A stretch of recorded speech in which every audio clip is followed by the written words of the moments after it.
Welcome to Popternative, where we dive into topical discussions from the worlds of pop culture, social media, and sports. Here is your host, Peter Remoliotis, aka PD Beats.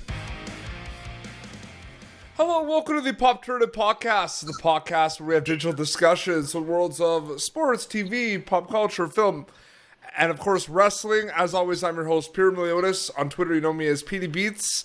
Well, he is back. He's back on the show. We are speaking to Mr. Monday Night.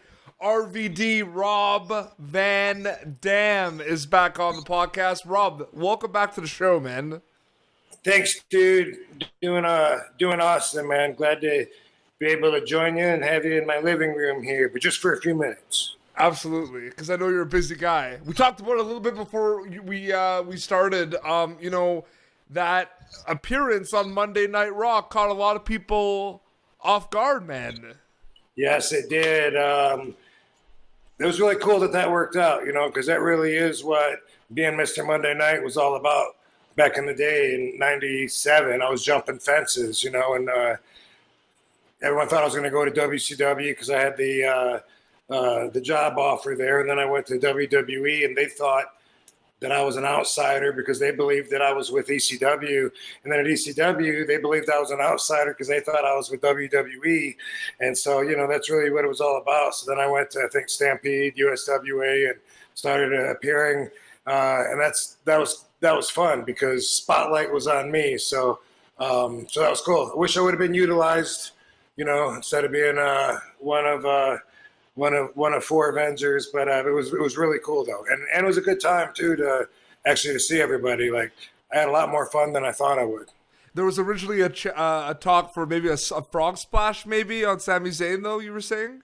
Well, that's why I got dressed, and then I was just starting to stretch when it came through that no action, and there was talk of Slaughter doing one of these, and then Hurricane doing one of these things, and then RVD doing one of these things, and I was all for it. What could be better, doing a cameo, popping in, than doing my thumbs and my frog splash? But so I knew when I was going out there, like, okay, I'm just walking out to find my mark on the floor that I was told to stop at and wait here for the other guys, and that's But I didn't know that Ray was gonna give me a tribute, and he pointed out to me, pointed his thumbs, and he went up and did the splash, and I had no idea he was going to do that. So that was a genuine good feeling for me, to be like, oh man, that's awesome. He picked me back up again.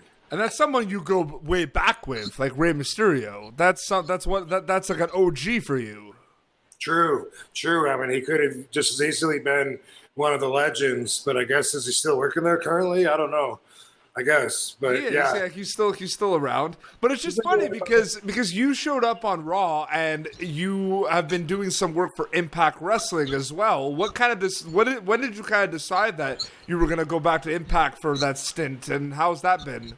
It's been awesome, and at first it was just a match, Sabu and I against Pentagon and his brother, and that was back WrestleMania weekend in April, and that's all I expected out of it at first, but then talked about doing a handful of other matches, and then recently we've talked about a handful of other matches. So I'll be with them at least through January, and I'm doing mostly just their TVs. It's a really good deal tailored for me and what works best for me in my life schedule and compensation and everything. And all the boys, by the way, super respectful too. Like they've all, not all of them, but a lot of them have come up to me and told me, that they grew up watching me and they're so happy to be in the dressing room with me or to have me there at Impact. And that goes a long way because I know those guys aren't making what RVD's making, and I'm glad they're not resentful because I used to be on that side of the spectrum paying my dues for a long, long time. And now it's very rewarding and everywhere in life. Hey, man, but you're a legend, man. Yeah, I was about to say, you got there's some artwork behind you. Yes, there's plenty of pictures of Katie around here. I think she marks her territory well. No, but well, no, like I mean, well deserved. I mean, you are a legend, and in my opinion, if it doesn't happen this year, it's got to happen. But the WWE Hall of Fame, it's got to happen at one point. I'm hoping this will be the year, man. If you say so. I mean, I honestly don't know. I mean, I hear this a lot, but I don't really know how that works as far as like the politics and what factors really go into their minds to make the decisions of, who they're going to get in. And it kind of seems like if I'm with Impact, it would be hard for them to do. But then again, you showed up on Raw. There you go. Yeah, true. So did you get a call from someone? Like, did Vince call you? Like, how did that come to be? Paul Heyman. Paul Heyman reached out to me, and then he asked if I was available that day, and I was. And then he told me that he pitched the idea to Vince that he wanted me to be on there on the Legends Show, and that Vince was very receptive, but wanted to make sure there would be no issues with Impact. So he wanted a letter from them saying, we understand it's a one-time thing, just so that everything was done in good faith, and so I did that, and then just like always, I still don't think I believed it was going to happen until the day it happened, because like I didn't even get my flight info till a couple of days before, so I started thinking like maybe they decided not to, but you never know. No, absolutely. There's definitely optimistic. No, for sure. There's three things that I wanted to talk to you about. Last time you were on, we didn't have the chance to talk about them, but I want to talk about them. The one thing I wanted to talk about was wrestling and video games have a really good kind of relationship. You kind of were, I find, when you were kind of doing a lot of big things and, with ECW One Night Stand, I feel like all those video games were coming out, and you were on the cover of a few of those WWE video games for GameCube and PlayStation. Do you kind of think that, like, did you ever think, like what do the wrestlers think about being in video games? Like, people can actually control Rob Van Dam. I want your opinion on that. What do you think about that? It's pretty cool. It is very cool. I grew up playing video games. It was Atari 2600 when I was a kid, and then Moon Patrol and Dig Dug and those old games from the 80s. And I don't play anything really modern, but I'll always be just a fan of the genre because of, big part of my life. And they are cool. They look incredible now. I have people all the time tell me, like, dude, I used to play SmackDown versus Raw, and I'd always play you. And that's really cool. I've even had people tell me that they've recognized me from the video game, and they don't even watch wrestling, And, wow. Yeah, that's pretty cool, too. But I can't say how all the wrestlers feel. A lot of them are gamers, and I'm sure we all feel different. For me, it's very cool. It's also business. You know what I mean? Like, it's like a new merchandise coming out that you're hoping to make money on.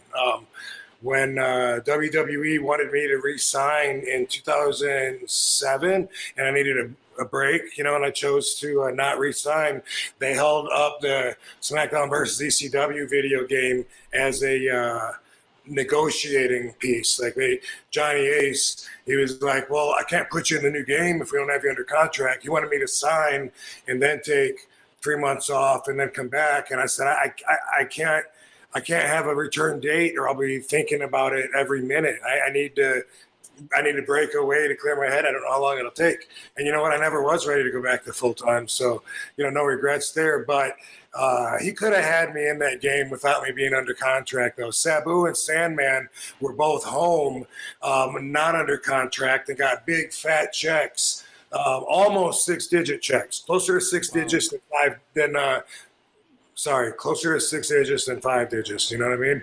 And they were both surprised, like, oh, cool. And they didn't even know they were in the game. So there's that perspective too, but it's awesome to think that somebody would play, and it's cool to see me. I'm like, dude, they got my body moves down. That is me. It's cool. No, there was a video game where you were on the cover of it. There was a GameCube game that I played recently at my friend's house, because we had these retro video game nights, and you were on a cover of it. I have a lot that I'm on the cover of. Like I have a ridiculous RVD collection, and most of the video games that I have, they've given to me over the years, and they're still in plastic, just like all the pay-per-view DVDs. I don't open them and watch them, but I have them. But video games, yeah, there's several. I'm on the cover of some that aren't even WWE, like the Legends. There's one called Legends, right from Acclaim. It's me and Steve Austin and The Rock. I think we might have had more than one cover though. And there's one I'm on the cover where I'm in like a dune buggy that shoots machine gun or something, some kind of where we smash into each other with cars. Or something. That one was awesome. That was one of my favorite ones. Like, that was a really good one. I used to play that one, but I remember buying that video game thinking it was a wrestling game. Yeah, I didn't think it was going to be, and I remember, like, Chris Jericho was in that game, and every time you would hit him, he'd be like, "Will you please shut the hell up?" which is awesome. And he has to do with another thing I want to talk about. Before I do that, Pro Wrestling Illustrated puts out their top 500 wrestlers of the year every year. There was 1 year you were number one on that list. You were ranked number one, which is crazy. What do you kind of think, specifically about that list? Because that list seems to have a lot of clout. People look at that list, and it looks like a lot of wrestling guys and wrestling marks really care about that list. And two, what do you kind of think about wrestlers being ranked and the best and those categories? Because like it or not, whatever people say about you, Rob Van Dam is a legend, and no one's ever going to take that away from you. True. I don't know what criteria they use to develop that list, if it's done on votes or what. It might just be an opinion of the editor. I'm really not sure. But everyone's got a right for an opinion. And I think if like some of my fans will go to the grave saying that I'm the best that's ever been in the business, and they really believe that, I think, that wrestlers that really believe that they're the best are crazy. You know what I mean? I do. I think, like, you got to be completely nuts and those are the wrestlers that give the best promos, the ones that come out there and tell you they really are the best. They're better than everybody else there. And in reality, there's always, I think, going to be someone better there. And you're all there doing your part, trying to make money together, being professional, whether you like each other or not. And it's just an opinion. So for someone to argue that they're better than someone that the fans say, you know what I mean? If I was like, I'm the best, no one's better. And then if some fan was like, Shelton Benjamin's better than you, or whoever, that was very random, but whoever they say that, then they're right too. Who am I to argue with them and say, no, I'm best. And it's, too many guys I think are marked for themselves, but then again, that is how you get ahead. I think you do have to be at least a little crazy to make it in this business. No, absolutely. And you know what? We can't ignore what's been happening in the world of wrestling right now. There's these quote unquote Wednesday night wars between WWE with their NXT brand and AEW, All Elite Wrestling. So, not going to sugarcoat it anymore. I mean, what do you think? What does Rob Van Dam, who's been in this industry for such a long time, who's a trailblazer, who's been, with ECW, who's been with the WWE, who's been all over the place, you've wrestled all over the world. What do you think about what AEW is trying to do? I think that it is very cool. I think it's important that they're trying to capitalize on being the front runners in an age where all the independent groups have momentum and have followings that want to see their own local promotions succeed. And so that's really cool. If what they're trying to do is say, if they're trying to do a different style, I'm probably not going to be able to get behind it. If the style they're trying to do is, here's what could be done with wrestling if there was no kayfabe, if we didn't have to protect the business and we could use our imaginations and screw tradition, then, I'm not going to be able to get behind that one very much because, I'm too old school to change, to be, young and on my way up. I can't be that way right now. So my mindset doesn't see that. The changes that I see in the style, I don't like, because a lot of wrestlers do moves now that you just couldn't have done back in my day. Like you couldn't have done that with Stan Hansen. You know what I mean? Yeah. You couldn't have been in a match in Japan and just like try to pull that off with Kawada while he's kicking you in the head. And in that way, it's different, and it's catered towards a crowd that thinks that they know it all. Like the crowd thinks they understand it all now because the curtain's been jerked open. They think it's entertainment, so they think they understand it and that they could do a better job, whether it's writing or wrestling or whatever. But that's what's happening, and it is easier for fans to get into the business because there's so many different promotions. It used to be a closed door society where you had to get beat up first, to even prove that you were tough enough before you got in the ring and got tested, and you had to sign a 2-year contract so you didn't bury somebody's name if you were using theirs as your trainer and go out working for other people and stuck. And now it's like $25. You can work out, film the workout for your news show, and then just never come back. So, but it is catered towards a crowd that thinks they understand it, but they don't. And even the wrestlers know that, but they cater that as if they're saying, yeah, so no, it's a work. Here's what we're going to do, but they still can't understand the competition that's involved. How everybody wants to be the guy that's getting the attention, to make the money, to outshine everybody else. We all want to be top place, and there's only one. Yeah, I mean, like you've worked for this company for many years. I mean, the WWE is a machine. What they've done with NXT has been amazing. Has been amazing to see.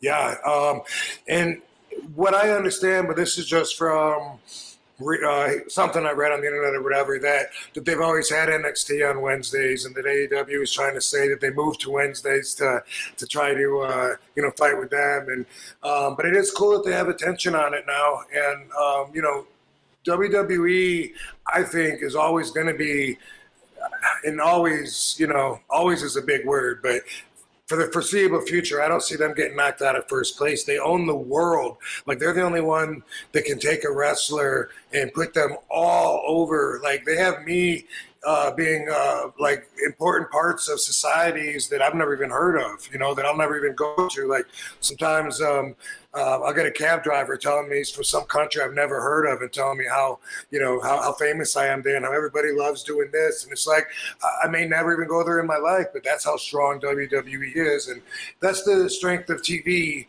And maybe with the way internet is growing and things are moving towards that, then, maybe someday, maybe somebody will be able to give WWE a run for their money. But I think they got that position right now. No, absolutely. Well, Rob, we will wrap up. But, man, thank you so much for coming back on the show. Yeah, dude. Awesome. Dude, cool. I'm a big fan. You're a legend, man. I grew up with this stuff, man. ECW One Night Stand, you versus John Cena, probably one of my favorite matches of all time. Yeah, dude, that's my crowning moment. That wasn't just for the championship. That was fighting for the hardcore spirit that the fans, the wrestlers, myself would not give up on. And that night, we proved that was the preferred way to do it and kicked ass. And eventually Vince crushed it, but for a while there, there was so much. I mean, hey, bringing that third brand into the equation, that's a pretty good accomplishment for a wrestler to do. Absolutely. Plug away. Where can people follow you on social media? What can they be looking out for in terms of what Rob Van Dam is doing? Yeah, follow me at The Real RVD. Watch me on Impact if you can find it on your TV. And also watch my movie Headstrong. Even though the distributor is ripping us off, it's still an important movie to see. Absolutely. And who are you? What's your name? I'm Mr. Monday Night, everyone's favorite wrestler, the whole effing show, Mr. Pay-Per-View, Rob Van Dam. Yes, sir. Yes. Well, this has been Popternative, youtube.com/Popternative. For previous episodes, be sure you subscribe to our channel. And until next time, this is Rob Van Dam and Petey Beats signing off. Thank you for tuning in to Popternative. Make sure to check out our past episodes of Popternative on YouTube. Be sure to like Popternative on Facebook and follow us on Twitter. This has been an Autograph Communications production.